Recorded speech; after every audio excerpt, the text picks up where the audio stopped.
For you listening today, we're tackling a foundational problem of biblical memory. Yeah, a really significant one. Because we so often inherit the story of David as a clean, untarnished narrative. Good versus evil. Right, the shepherd boy versus the giant. Exactly. But when you actually read the text, when you get past the Sunday school flannel boards and look at the ancient Hebrew manuscript tradition, what you find is a highly sophisticated, deeply layered, and, profoundly morally opaque historical document. It really is. It doesn't pull its punches. No, it doesn't. And we have a massive stack of sources for this deep dive. We are looking at the first book of Samuel, chapters 17 through 31, the parallel accounts in 2 Samuel and 1 Chronicles, and we're layering this with the scholarship of P. Kyle McCarter, Robert Alter, Walter Brueggemann, and John Levinson. All the heavy hitters for this period. Right. And we are also bringing in the restoration tradition, looking at how the Nephite records in Alma and Mosiah, as well as the intense tension between Jacob chapter 2 and Doctrine and Covenants section 132, directly interact with this exact historical material. Because it is a remarkable corpus of text. I mean, we're dealing with an ancient political apologetic, a theological tragedy, and a manuscript composite, all at once. Exactly. So here is our map for the conversation today. First, we are going to unpack the Goliath composition puzzle, and we mean that as a genuinely serious manuscript problem. It's fascinating. It is. Second, we'll explore the history of David's rise and how it functions as a brilliant piece of ancient political propaganda. Third, we have to confront David's moral opacity, the sheer ruthlessness of his survival in the wilderness. Which is often skipped over. Entirely skipped over. Fourth, we will examine the unsettling theological logic behind King Saul's unraveling and his ultimate destruction. And weaving throughout all of this, we'll look at how Latter-day Saint scripture radically critiques and utilizes this Davidic tradition. And we'll wrap up with something a bit different. Yeah, we will end with a focused devotional reflection on the concept of being chosen. But, before we touch a single scholarly theory, we really have to ground ourselves in the world of the text. We do, so forget the manuscript for a moment. Just place yourself in the 11th century BCE Canaanite corridor. Right, the transition from the Bronze to the Iron Age. Exactly. This is a brutal, violently contested strip of earth. Down on the southwestern coastal plain, you have the Philistines. And these are the descendants of the Sea Peoples who migrated across the Mediterranean. And we need to be clear, they are not mindless barbarians. Not at all. They are a highly organized, literate, technologically advanced confederation. They operate out of a pentapolis, which is 5 major city-states: Gaza, Ashdod, Ekron, Gath, and Ashkelon. And crucially, they possess a monopoly on ironworking. Yeah, that iron monopoly is an absolute existential threat to Israel. I mean, earlier in 1 Samuel, the text explicitly notes that the Israelites had to go down to the Philistines just to sharpen their agricultural tools. Right, their plowshares and axes. Exactly. The Philistines completely control the economy and the military technology. And then up in the Central Highlands, you have the Israelites. And they are the exact opposite. What total contrast. Yeah, they are this precarious, loosely confederated alliance of highland tribes, and they are holding onto a very fragile new monarchy. King Saul has just taken the throne, but, he didn't inherit a dynastic bloodline. Or a standing professional army. Right. He won his throne through raw, charismatic military leadership. So you have this technologically superior Philistine empire pressing eastward, trying to expand their territory right up into the Judahite foothills. And the two armies finally meet in the Shephelah, the transitional foothills. Specifically at the Elah Valley. Picture it. A wide, shallow wadi. The Philistine war machine is entrenched on the southern ridge. The Israelite tribal militia is paralyzed on the northern ridge, and between them is this sprawling, dusty expanse of no man's land. And for 40 days, they are just locked in this psychological standoff. The Israelite army is entirely immobilized. Total paralysis. Because every single morning and every single evening, a Philistine champion named Goliath, operating out of Gath, walks down into the valley and issues a challenge of representative single combat. Choose a man for yourselves and let him come down to me. Winner takes all, and he is covered in heavy scale armor, wielding an iron-tipped spear with a shaft like a weaver's beam. Which is massive. It's terrifying. And no one in the Israelite camp moves, not even King Saul, who, remember, we were previously told is head and shoulders taller than any other man in Israel. Right. The king cowers in his tent. Then the youngest son of Jesse arrives. David. Yeah, he's just a boy, dropping off roasted grain and 10 loaves of bread for his older brothers who are serving in Saul's paralyzed militia. Just running an errand. Just delivering food. And he hears this giant screaming curses at the battle lines of the living God. And David looks around with this intensely practical, almost audacious curiosity. He starts asking questions. Right, he starts asking the soldiers, what exactly is the reward for the guy who kills this Philistine? Which completely infuriates his oldest brother, Eliab. Oh, it is a brilliantly written, remarkably tense exchange. Eliab snaps at him. He says, "Why have you come down here? With whom did you leave those few sheep in the wilderness? I know your presumption and the evil of your heart." You just came down to watch the battle. Exactly.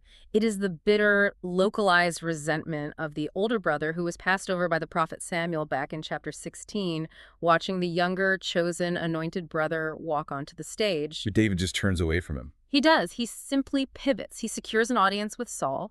He rejects Saul's heavy, restrictive armor, which, is practically useless for a shepherd's mobility anyway. Yeah, he can't even walk in it. Right. So he walks down into the dry wadi, bends down, picks up 5 smooth stones, and steps out into the valley with nothing but a staff and a sling. And the combat sequence it follows is visceral. It's stripped of any romanticism, and it is incredibly fast. It's over in seconds. And we should clarify for the listener, an ancient shepherd's sling is not a child's toy. Oh, not at all. A skilled slinger could hurl a stone the size of a billiard ball at speeds approaching a modern handgun bullet. It's lethal artillery. So David runs toward the battle line. He sinks a stone directly into Goliath's exposed forehead. The giant drops face first into the dirt. David sprints over, draws Goliath's own massive iron sword, and decapitates him. And the psychological dam just breaks. Completely. The Philistine line collapses in absolute terror, and the Israelites pursue them all the way to the gates of Ekron. And from there, the narrative sweeps us into David's meteoric rise. He becomes a superstar in Saul's court. He forms an intense covenantal friendship with the crown prince, Saul's son Jonathan. But that success breeds toxic jealousy. Very quickly. Saul's adoration turns into this lethal, paranoid obsession, which drives David into exile. We see David transformed from a court musician and hero into a wilderness fugitive. Leading a ragtag, desperate militia of debtors and outcasts. Right. He navigates this brutal landscape, sparing King Saul's life when he has him dead to rights in a cave at Engedi, and then again in the camp at Ziph. He even feigns insanity, literally drooling into his beard to survive as a refugee in the Philistine city of Gath. And while David is rising in the shadows of the wilderness, Saul is entirely unraveling on the throne. Completely falling apart. Saul, who previously outlawed all mediums and necromancers, is driven by divine silence into a desperate, disguised night journey to seek out the Witch of Endor. Which is a terrifying scene, and it culminates the very next day in utter tragedy on Mount Gilboa. The Philistine archers overrun the Israelite lines. Jonathan is slaughtered. Saul is critically wounded. And rather than be captured and tortured by the uncircumcised Philistines, the first anointed king of Israel falls on his own sword, dying, isolated, abandoned, and broken. It is a masterpiece of ancient narrative art. It really is. But this is where we have to pivot our approach for this deep dive. As readers who want to understand how this text functions and how it was actually compiled, we have to move away from the dramatic action of the valley and deal with the textual reality of the manuscript itself. Right. And we are assuming you listening are already familiar with the broad strokes of biblical scholarship. You know the names Alter, Brugman, and McCarter. So we won't re-explain their basic methodologies. Exactly. So for the rest of our time, we are organizing our analysis around 3 governing questions. First, how did these chapters actually get composed? Second, how do we account for the severe moral opacity of the David tradition? And third, what is the underlying theological logic driving Saul's psychological destruction? So let's start with that composition question. Because if we treat the text as an artifact, we immediately hit a wall. A massive wall. A problem that is famous among biblical scholars, but is almost entirely glossed over in standard devotional settings. I'm talking about the Elhanan problem. Yes. It is the ultimate puzzle for anyone reading Samuel critically.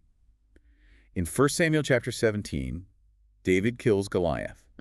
It is the foundational mythos of his entire kingship. Right. But if you keep reading and flip over to 2 Samuel chapter 21, verse 19, the Hebrew text plainly and unequivocally states, quote, Elhanan, the son of Jair the Bethlehemite, struck down Goliath the Gittite, the shaft of whose spear was like a weaver's beam. Wait, hold on. A completely different A guy? completely different guy. So if the text explicitly says a guy named Elhanan killed Goliath, I mean, what are we supposed to do with the ultimate Sunday school story of David? Well, that is exactly the crisis the later biblical editors faced. Centuries later, the chronicler, the author compiling the book of First Chronicles, saw this glaring contradiction in the older scrolls of Samuel. Because they had both texts. Right. And if you look at First Chronicles chapter 20, verse 5, the chronicler harmonizes it. Yeah. The text there suddenly claims that Elhanan killed the brother of Goliath. How does the chronicler justify that textually? I mean, did they just invent a brother out of thin air? It's actually a fascinating piece of scribal maneuvering. The original text in 2 Samuel says Elhanan was a Bethlehemite, which in Hebrew is Beit Halami. The chronicler alters the Hebrew just slightly to read Ethlami, which translates to Lami, the brother of Goliath. Oh, wow. Yeah, it's a brilliant, deliberate editorial patch to protect the legacy of David. But from a critical historical standpoint, the older, raw tradition in 2 Samuel strongly suggests that an obscure warrior named Elhanan was the original giant slayer. So does this mean David never fought a giant? Are we looking at a complete fabrication here? This is where P. Kyle McCarter's concept of the Davidic legend cycle is so vital to understand. McCarter argues that ancient heroic traditions act almost like gravitational fields. Okay, let's unpack this. It's like a historical snowball effect. Exactly. We see this in the Homeric epics or the Elijah and Elisha cycles in the Book of Kings. The tradition gravitates toward its superstar. As a central, charismatic figure like David becomes the monumental hero of a nation, the extraordinary deeds of lesser warriors in his retinue are slowly pulled into his orbit. Over generations of oral transmission and early written compilation, the legendary giant-killing deed of Elhanan was transferred to the king. The king comes to embody the triumphs of his entire army. That makes total sense historically, the snowball effect of ancient memory. But it's not just the Elhanan contradiction in 2 Samuel that gives this away, right? No, not at all. Even if you only look at 1 Samuel chapter 17, just the story of David and Goliath itself, the text is stitched together in a way that visibly shows its seams. Julius Wellhausen, the foundational 19th century source critic, pointed this out. Chapter 17 is actually a composite of at least two entirely independent traditions. Yes. And the mechanics of how this text was stitched together are just remarkable.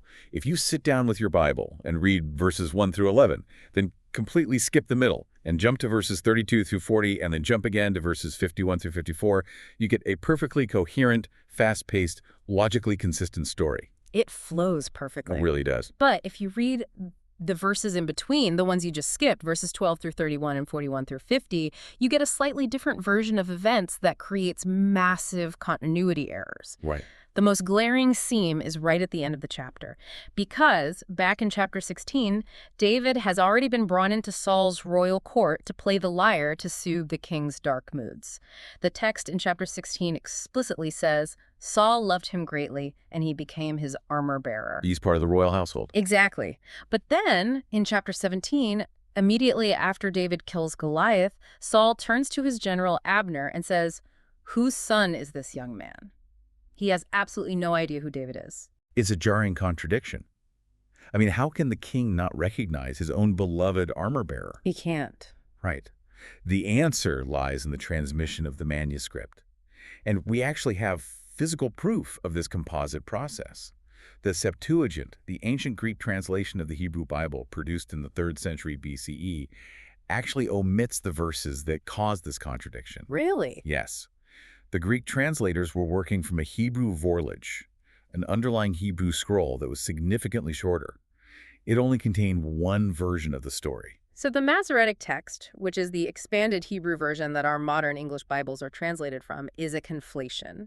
A later redactor took two different scrolls, one where David is already a court musician, and one where David is an unknown shepherd who arrives just in time to deliver cheese to his brothers and just mash them together. Exactly. But we have to understand why they did that. Robert Alter offers a brilliant literary reading here. We shouldn't assume the final redactors were just, incompetent. Right, they weren't stupid. They knew perfectly well that Saul failing to recognize his own armor-bearer was a glaring contradiction. But Alter suggests they preserve both traditions anyway, because the theological richness of the composite text was vastly more important to them than strict chronological historical reporting. They wanted it all. They wanted the reader to experience David as both the divinely appointed court insider and the miraculously elevated peasant outsider. I want to bring in how Latter-day Saint scholarship interacts with this because Nephite writers are acutely aware of how these Hebrew archetypes function. Think of John Welch's extensive work on chiastic and typological patterns at Brigham Young University. When you read the story of Ammon defending the flocks of King Lamoni in the Book of Alma, it carries the exact structural and theological signature of the David and Goliath narrative. The parallels are precise, aren't they? They really are. You have a representative single combat. You have an underdog champion stepping in when the native army is paralyzed by fear. You have a massive weapon disparity. And most importantly, you have the severing of the enemy's limbs, Goliath's head, the Lamanite marauder's arms, which are then brought back to the sovereign as physical evidentiary proof of victory. The Nephites are consciously enacting and writing a Davidic typology. Well, because the Book of Mormon writers possess the brass plates, which contain these exact Samuel traditions. They aren't just passively reporting history. They are actively mapping their own historical experience onto the sacred, established architecture of the biblical text to prove divine authorization. But let me ask you this, because I can hear you listening and wondering about this. If we pull back the curtain and see that the text is a composite, if an obscure guy named Elhanan actually killed the giant and the story was later transferred to David to build a legend, and if the Nephites are just using that legend as a literary template, doesn't that empty the story of its theological weight? Does it mean the story isn't true? That is the crucial question. It requires us to redefine what true meant to an ancient Israelite scribe. Right. The Deuteronomistic editors were not producing modern secular journalism. They were not concerned with exact forensic history. They were producing theology through the medium of history. Meaning, whether David personally struck the fatal blow against a literal giant in the Elah Valley, or whether his later profound nation-saving military success against the Philistine Empire was crystallized by the oral tradition into this single, highly symbolic narrative. The theological truth they are communicating remains absolute. Which is? And that truth is, Israel's survival depended entirely on divine deliverance, not heavy armor. The composite nature of the manuscript doesn't empty its meaning. It shows us multiple generations of Israelites finding such profound meaning in David's legacy that they couldn't bear to leave any version of the story out. Which perfectly transitions us to our second point. Because if the Goliath narrative is doing heavy ideological work to elevate David, we have to zoom out and look at the broader block of text detailing his ascent to the throne. Scholars have a specific name for this section, right? Yes. It is widely known in scholarship as the history of David's rise. It spans roughly 1 Samuel chapter 16 through 2 Samuel chapter 5. Scholars like Leon Hart Ross initially paved the way for identifying this block, but it was Arthur Weiser, Jacob Grinbeck, and especially P. Kyle McCarter who really defined its boundaries and purpose. And Frank Moore Cross as well. Exactly. The great Harvard scholar Frank Moore Cross situated this material as deeply ancient, embedded, pre-Deuteronomistic source material. Meaning this was written long before the final editors got their hands on the Book of Kings. Precisely. And McCarter's central thesis regarding the history of David's rise is absolutely vital. This entire block of text is an ancient political apologetic. It's a defense document. Exactly. It was written by David's court, or early supporters, to legitimize his kingship by systematically answering a set of incredibly specific, historically active charges against him. Because it was controversial. Highly. When David finally took the throne in Hebron and later Jerusalem, the nation was severely fractured. Many northern tribes were still fiercely loyal to Saul's house, and they were whispering or shouting severe accusations against this new king from Judah. Let's look at how the text answers these charges, because reading this section of Samuel is like reading a carefully crafted press release from an ancient legal defense team. It really is. The narrative goes out of its way to aggressively deny specific crimes. It asks implicitly, did David murder King Saul to take the throne? The text answers, no, absolutely not. In fact, David had the chance to assassinate Saul twice. Once in a cave at En-Gedi, once in the trench at Ziph, and he explicitly refused to lay a hand on the Lord's anointed. Did David act as a traitor and serve the Philistine enemy against Israel? The text answers, no, he was miraculously, providentially excluded from the final battle of Gilboa by the Philistine lords themselves, who didn't trust him. He wasn't even there. Exactly. Did David assassinate Saul's powerful general, Abner, or Saul's surviving heir, Ishbosheth, to clear his path to the throne? The text answers, heavens no. Rogue actors committed those murders, and David was so furious that he had the assassins publicly executed and composed beautiful laments for the victims. Do you see the mechanism of the propaganda here? What's fascinating here is that the insistence on David's innocence is the very evidence that he was a highly controversial figure. Yeah. You do not commission a multi-chapter royal defense detailing how you explicitly didn't commit high treason, how you didn't assassinate your political rivals, and how you didn't usurp the throne unless a vast vocal segment of the population firmly believes that you did exactly that. Here's where it gets really interesting. Reading this is like reading a press release from an ancient legal team. By seeing exactly what they deny, we learn exactly what David was accused of. But does this mean the narrative is trying to hide his ruthlessness, or does it accidentally expose it? It is a delicate, precarious balance. The text defends him, maintaining that God was orchestrating his rise, but it is remarkably transparent about the raw, bloody political realities of the ancient Near East. And this is exactly where the Book of Mormon provides a stunning systemic critique of this exact royal tradition. If you look at Mosiah chapter 29, King Mosiah abolishes the Nephite monarchy. And he doesn't just do it on a whim. No, it's very calculated. He does it in direct, deliberate theological conversation with 1 Samuel chapter 8. In 1 Samuel 8, the prophet Samuel warns the Israelites about the severe abuses of centralized kingship, that a king will take their sons for war, take their daughters for his kitchens, and tax their fields. And the subsequent histories of Saul, David, and Solomon prove Samuel entirely right. Precisely. The Nephites possess the brass plates. They have the Saul and David narratives. They know exactly how concentrated royal power leads to militarism, extreme taxation, and profound abuse. They've read the history? They read the history of David's rise, they recognize the historical trauma of the Davidic and Sauline monarchies, and Mosiah utilizes that exact historical memory to systematically dismantle the institution of kingship to protect his people from a repeat of that trauma. The Nephites read the apologetics, and they basically say, no thank you. We've seen how this story ends. Which leads us directly into our third major theme, the moral complexity and opacity of David himself. Because once you understand that the text is an apologetic, you start to notice the cracks in the defense. You really do. You start to see moments where the biblical authors simply allow David's darker, brutal pragmatism to shine right through the narrative without any apology at all. And nowhere is this clearer or more uncomfortable than in 1 Samuel chapter 25, the story of Nabal and Abigail. This chapter is wild. Let's break down the mechanics of what is actually happening here. David is hiding in the wilderness of Paran. He is commanding 400 heavily armed men. He sends messengers to a very wealthy local landowner named Nabal. And the message is essentially, hey, my men have been camping in your territory for a while, and none of your sheep have miraculously gone missing. Now it's sheep shearing time, which is a time of feasting. Send us a tribute of food. We have to translate this into modern terms. Please. In the context of ancient tribal economics, this is a protection racket. David is operating as a warlord, demanding a mafia-style shakedown. He is telling Nabal, pay us for the protection we provided by not robbing you ourselves. Exactly. And Nabal, whose name the text tells us literally translates to fool, utterly refuses.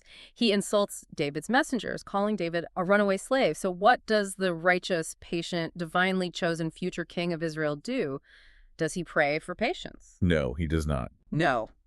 He tells 400 men to strap on their iron swords. He marches on Nabal's estate with the explicit, sworn, blood-curdling intention to massacre every single male in the household.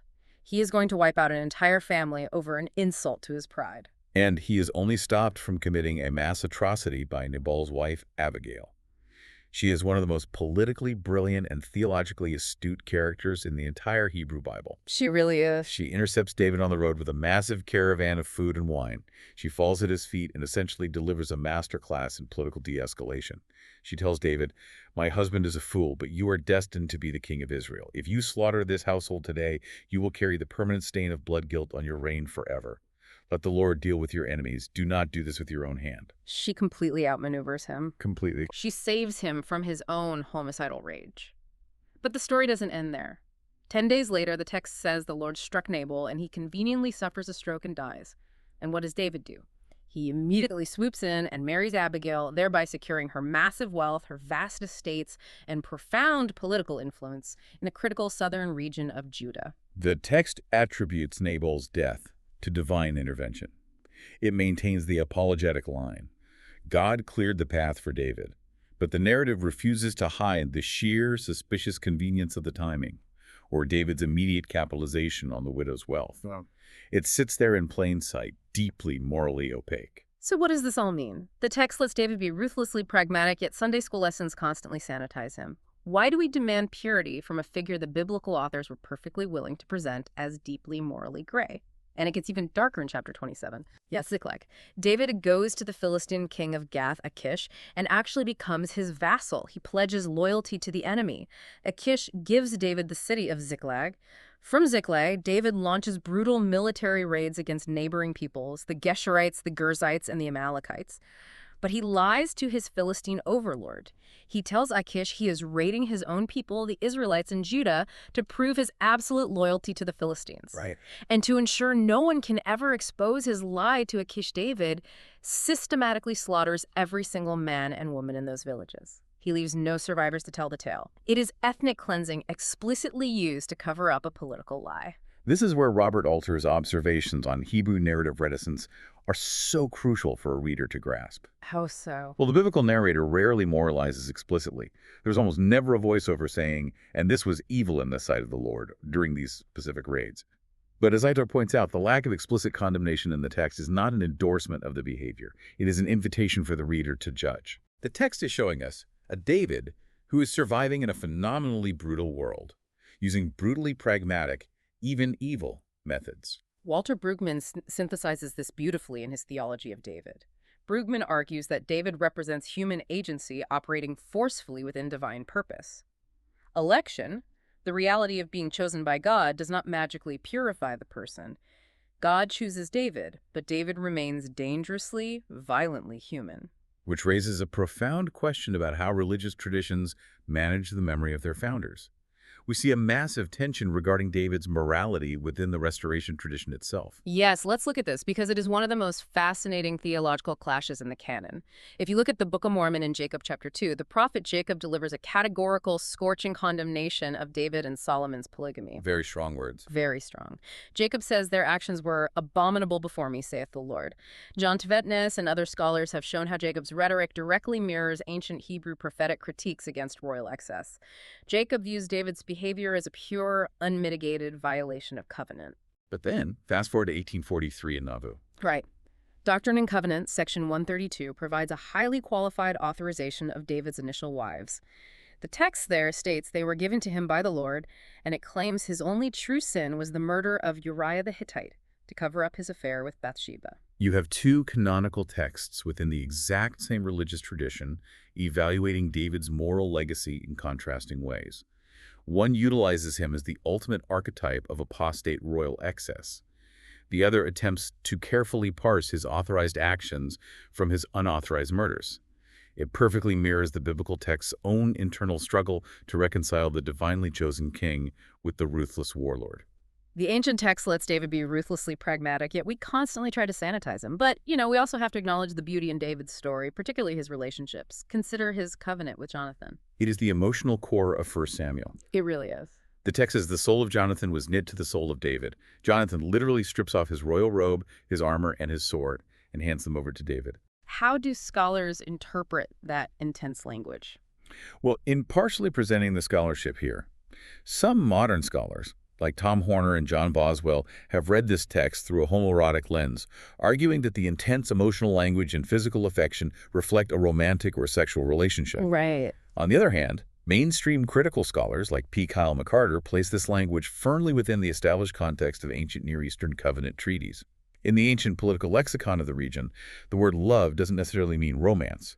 It means fealty, loyalty, and binding political allegiance. When Jonathan loves David, he is making a formal, binding political treaty with his dynastic rival. Regardless of the exact nature of the affection, the theological asymmetry of the relationship is just staggering. Think about what is happening here. Jonathan is the crown prince. He is legally in line for the throne, yet he possesses the profound spiritual clarity to recognize that God has chosen David over him. Jonathan subordinates his own dynastic inheritance to covenant faithfulness. He actively chooses to protect the man who will replace him. It is breathtaking humility. It is. And Jonathan's grace stands in horrifying contrast to the fate of his father. Which brings us to our fourth point, Mm-hmm. the theological logic of Saul's unraveling. Because survival isn't the same as election. No, it's not. David survives his moral failures through repentance, but Saul is utterly destroyed. We have to move from David's survival to the terrifying theological trap of Saul. In chapter 18, after David's victory over Goliath, the Israelite women sing a song. Saul has killed his thousands and David his 10,000s, and something inside Saul snaps. The text says, an evil spirit from the Lord rushed upon him. We must be very careful not to lazily project modern clinical diagnoses onto ancient texts, but the psychological deterioration described by the ancient authors is harrowing to read. It's hard to watch. Saul descends into what we would recognize as clinical paranoia. He oscillates wildly between weeping, pathetic remorse, and homicidal violence. He literally hurls iron spears at David, while David plays the lyre to soothe him. And it escalates from throwing spears in private to state-sponsored terror. In chapter 22, Saul discovers that the priests of the city of Nob unknowingly gave David food and Goliath's sword while David was fleeing. Saul views this as treason. He orders his Israelite guards to execute the priests. But the Israelite guards refuse. They will not touch the anointed priests of Yahweh. So Saul turns to a foreigner, Doeg the Edomite, a mercenary who has no such religious qualms. Doeg slaughters 85 priests, and then Saul orders the entire town of Nob men, women, children, infants, and livestock completely annihilated. He acts as a total tyrant. He commits the very atrocity against his own people that Samuel warned a king would commit. Patrick Miller provides a crucial framework for understanding the theology at work here. He notes the deeply unsettling truth at the heart of the Deuteronomistic history. Saul and David are not contrasted purely on moral grounds. As we've just discussed, David commits horrific atrocities at Ziklag and runs a mafia protection racket. Right. The difference between them is not moral perfection. The difference is the absolute mystery of election. Divine election is not a meritocratic reward for virtue. It is an inexplicable, prior, sovereign choice by God. God chose David. He rejected Saul. Saul tries to maintain his kingship through frantic, paranoid, violent performance. David, despite his massive, glaring moral failings, continually returns to a posture of repentance when confronted.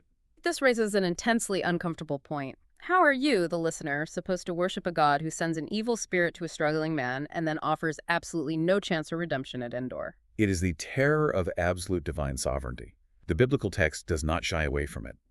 Interestingly, though, the Book of Mormon provides an exegetical lens that significantly softens this terrifying absolutism. Yeah, let's talk about that. Throughout the Nephite record, there is a constant, agonizing anxiety over election, the Nephites versus the Lamanites. But the Book of Mormon consistently resolves this anxiety by insisting that election is inherently conditional. It explicitly tracks with obedience. Inasmuch as you shall keep my commandments, you shall prosper in the land. Exactly. For a Latter-day Saint reading the tragedy of Saul, the forfeiture of the Spirit is not a capricious, arbitrary whim of a terrifying God. It is the tragic, inevitable consequence of Saul's repeated, willful disobedience in earlier chapters. The Spirit withdraws because of Saul's rebellion, leaving a massive psychological vacuum that paranoia violently fills. And that paranoia reaches its absolute nadir in chapter 28, the Witch of Endor. Saul has previously outlawed all necromancers and mediums in Israel, acting as the pious king, but now, facing the massive, overwhelming Philistine army at Gilboa, he is utterly terrified. He prays to Yahweh, but the text says God answers him neither by dreams, nor by Urim, nor by prophets, absolute divine silence. So, stripping off his royal robes and putting on a disguise under the cover of night, the king seeks out a medium at Endor. The dramatic irony is suffocating. He forces the woman to break his own law. He asks her to summon the deceased prophet Samuel from Sheol, the underworld. John Levinson has written extensively on this passage. This scene exposes an ancient Israelite conception of the afterlife that is very different from our modern views. They believed in a functioning underworld, Sheol, where the dead exist as shadowy shades. When the medium sees Samuel rising, she screams, calling him an Elohim, a divine or supernatural being coming up out of the earth. He is essentially an old man wrapped in a robe, and he is deeply annoyed. He says, "Why have you disturbed me by bringing me up?" And Samuel offers Saul absolutely no comfort, Yeah. no path to repentance, no prophetic loophole, no redemption. He delivers a devastating, final, inescapable sentence. He reminds Saul that the Lord has torn the kingdom from his hand. And then he delivers the final blow. "Tomorrow you and your sons will be with me." Tomorrow you will be with me. It chills the blood. And the next day on Mount Gilboa, it happens exactly as prophesied. The Philistine archers decimate the Israelite ranks. The beloved Jonathan is killed. Saul is critically wounded by an arrow. He begs his armor-bearer to run him through so the uncircumcised Philistines cannot capture and torture him. The armor-bearer is too terrified to strike the king. So Saul, the first anointed king of Israel, the man who stood head and shoulders above everyone else, takes his own sword, falls on it, and dies alone in the dirt. If we connect this to the bigger picture, the tragedy of Saul is one of the most psychologically dense portraits in ancient It literature. really is. Yet biblical author gives us one final glimmer of grace at the end. The Philistines decapitate Saul and hang his mutilated body on the walls of Bethshan. But the men of Jabesh Gilead, the very town Saul rescued in his first shining heroic moment as king back in chapter 11, march through the night. They steal Saul's body from the enemy walls, bring it home, and give him a dignified burial under a tamarisk tree.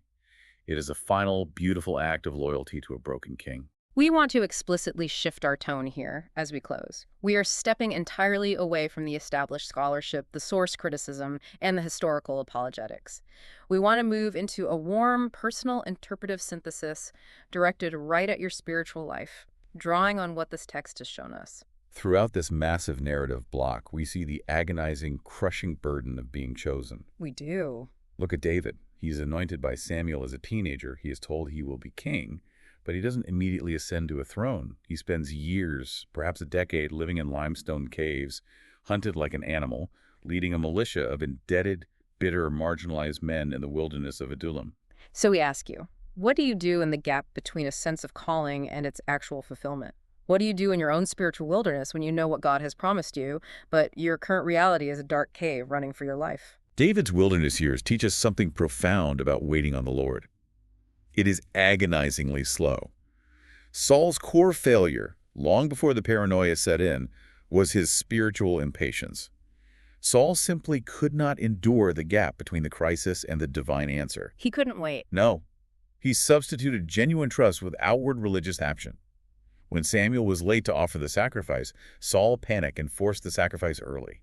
It looked like religious devotion, but it's actually faithless substitution. Yeah. He couldn't wait for God's timing. And Jonathan, in the middle of all this, stands as the absolute pinnacle of active faith. He had the profound spiritual clarity to know what he loved enough to give up what he had been promised in exchange for it. He surrendered his crown for his covenant. Ultimately, these imperfect, violent, incredibly complex ancient figures point us forward to Jesus Christ. David is a deeply flawed, morally opaque sketch of the perfect anointed one. Right. Christ is the true king who waits without impatience. In Gethsemane, Christ feels the terror of the impending cross. He asks for the cup to pass. But unlike Saul, who panics and forces the issue, and unlike David, who resorts to ruthless violence to secure his survival, Christ fully, perfectly submits to the timing and the will of the Father. He embodies the patient waiting of David without the moral failure of David. So we leave you with a final provocative thought to consider on your own. In your own moments of spiritual wilderness, when the fulfillment of your righteous desires seems impossibly, painfully delayed, and the silence of heaven feels as heavy as it did for Saul, are you acting with the faithful, enduring patience of David waiting in the cave? Or are you falling into the desperate, substituting panic of Saul? It's a heavy question. It is. Next time on the deep dive, we will move into 2 Samuel chapters 1 through 10.